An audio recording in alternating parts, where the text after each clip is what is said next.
Good morning po mga mamamayang. Magluluto tayo ng lechon kawali. Ito na ang mga ingredients. Unang-una, pork, tapos maglagay ng tubig sa kaldero, tapos lagyan ng asin. May asin na yan. Yung baboy, ilalagay na. Sige, dakilang katulong. Pakilunod ang baboy. Yan.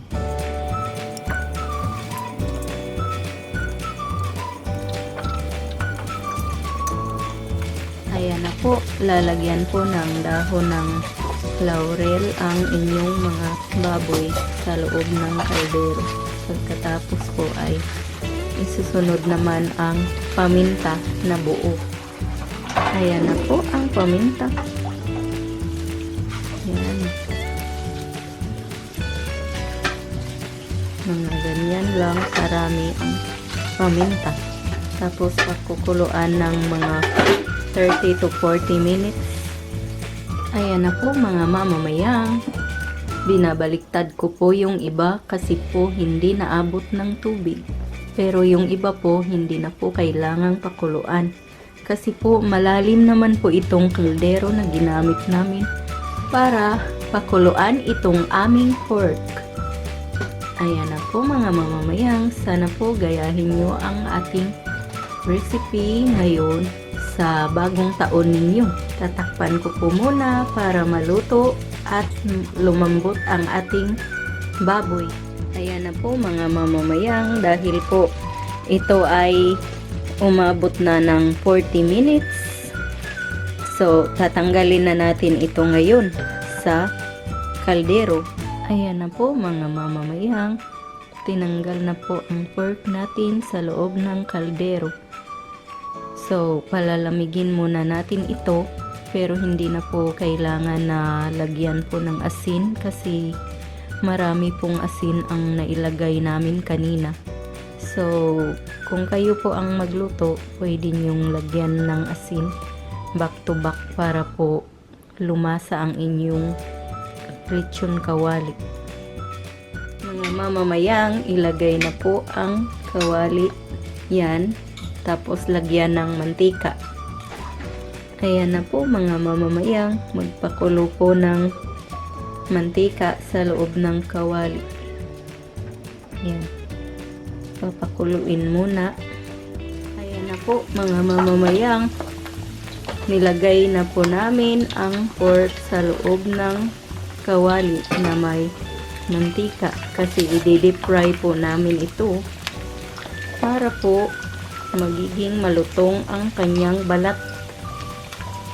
Ayan na po, tatakpan ko muna. Ayan na po ang itsura ng ating lechong kawali mga mamamayang.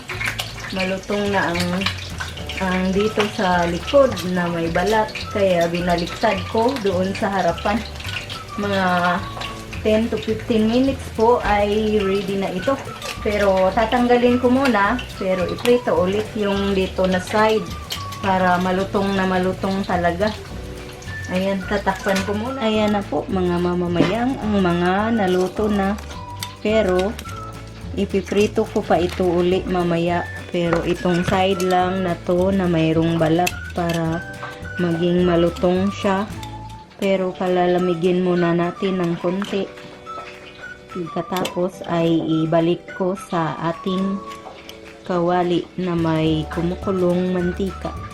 Ito na po mga mamamayang, ibinalik ko na sa kawali ang ating pork. Mga 5 minutes lang. Tatakpan muna. Ayan na po mga mamamayang, luto na ang ating lechong kawali. Pagkatapos po nito ay hihiwa-hiwain ko po ng maliliit. Ipapakita ko po sa inyo mamaya pagkatapos kong mahiwa ang mga ito. Ayan na po mga mamamayang. Hinihiwa ko na po.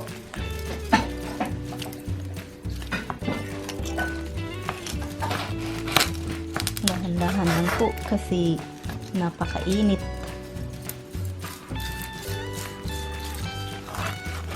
Ayan na po. Narinig nyo ba? Napakalutong po ng balat.